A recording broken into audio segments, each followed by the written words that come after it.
into iBooks, and that's what we've done to enhance it today, and that enhancement will be out just a little bit later this month. So that is my update for the iPad.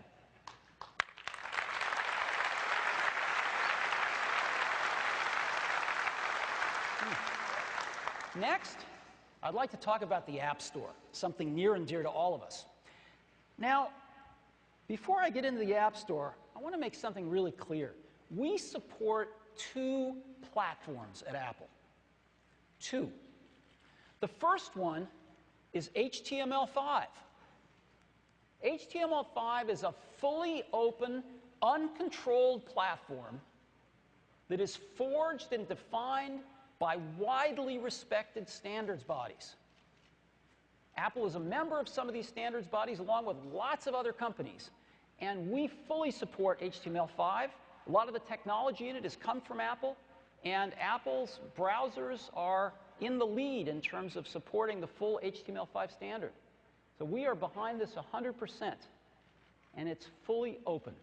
Anyone can write HTML5 apps and have them on the iPad, the iPhone, the iPod Touch, and of course the Mac.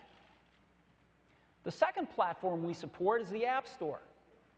The App Store is a curated platform with over now 225,000 apps, and it is the most vibrant app community on the planet. There's nowhere else you can go and find 225,000 apps, and some of them are just terrific apps. So we have these two platforms that we support, and what I'd like to do now is talk about the App Store. Now, you've read a lot about our process of approving apps. Let me give you some of the facts behind this. Might be interesting to you. We get about 15,000 apps submitted every week.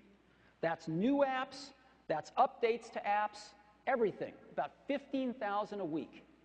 And they come in up to 30 different languages that we support. 15,000 apps a week, up to 30 languages. Guess what? 95% of all the apps we get submitted are approved within 7 days. 95% of them approved within 7 days. Well, what about the 5% that aren't? Why don't we approve these apps? Well, let me give you the three top reasons. There's more, but these are the three top ones. The number one reason, the app doesn't function as advertised. It doesn't do what the developer says it does.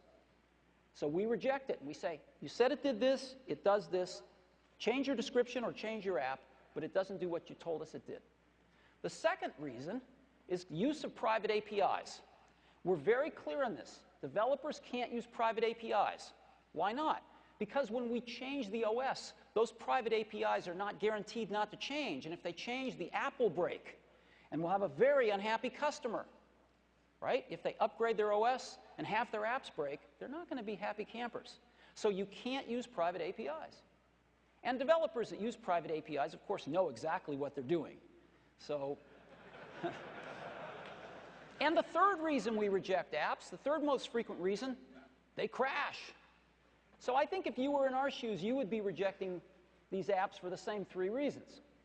Even with all of this, 95% of these apps are approved within 7 days. So I just wanted to give you those facts.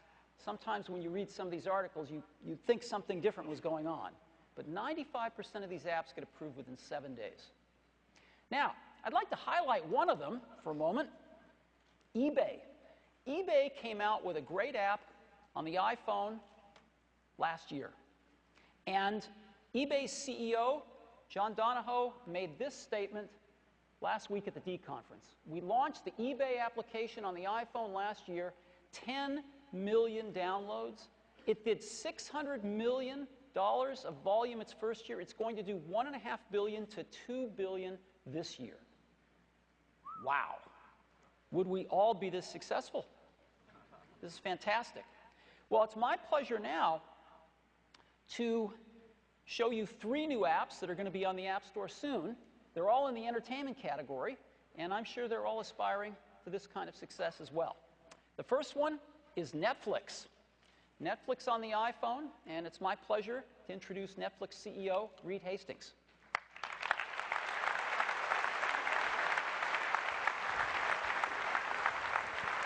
There he is. Thank you, Steve. Thank you, Reed. 2 months ago, we launched the Netflix application for the iPad, and it's been a tremendous success for us. It's now one of our fastest growing platforms. It's just incredible. The customer ratings in the App Store are some of the highest of any application. It's been one of the top 10 most downloaded applications in all of the App Store. And in particular, in the entertainment category, the Netflix app has been the #1 most downloaded application. There is, however, one feature request we've consistently gotten, and I'm happy to announce today Netflix application for the iPhone coming this summer for free. And for an early look at the application, my colleague, John Cincutti. Thank you, Reed. Now, starting this summer, you're going to get your full Netflix experience right on your iPhone. The same service you get on your HD TV, your laptop, and on your iPad. I'm going to show you how it's going to work. Now, you could start a film on your big screen TV and pick up right from where you left off on your iPhone whenever you like. You can resume your current movie from the top of our home screen. Now, as you can see, I also get personalized recommendations front and center. Netflix knows what I like based on my tastes and my viewing history. For example, Reed, you can see that I enjoy gritty crime movies. Now, John, we were going to try to keep it clean today. All right, well then, maybe it would be safer to show off the fact that you can access all of Netflix's movie and television genres, your complete instant queue, or you can search through Netflix's entire streaming library for movies and television shows you'd like to watch. John, now let's try to show the search off. There's a great little documentary I saw at Sundance, Art and Copy. It's kind of a counterpoint to Mad Men. I want you to look that up. All righty. Great, well, we've got it. A miracle. Shocking. Well, I'm going to add it to my instant queue, and I'm going to check it out tonight. Now, just like on the iPad, on the iPhone, Netflix is taking advantage of Apple's HTTP adaptive bitrate streaming technology to optimize our playback over Wi-Fi and over 3G as well. And in fact, Apple's technology allows us to seamlessly switch between networks, so you're going to get a great playback experience even when you're on the go. Thank you, John, and thank you to everyone. Netflix iPhone application this summer for free. Thank you. Thanks, Steve.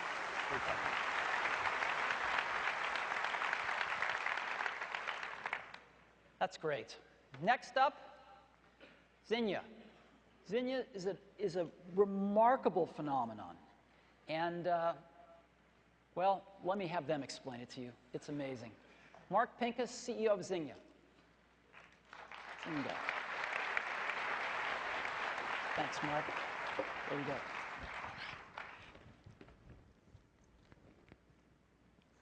Well, thank you, Steve and Apple, for having us here today. We're really honored and excited. Today we'll be introducing farming for the iPhone.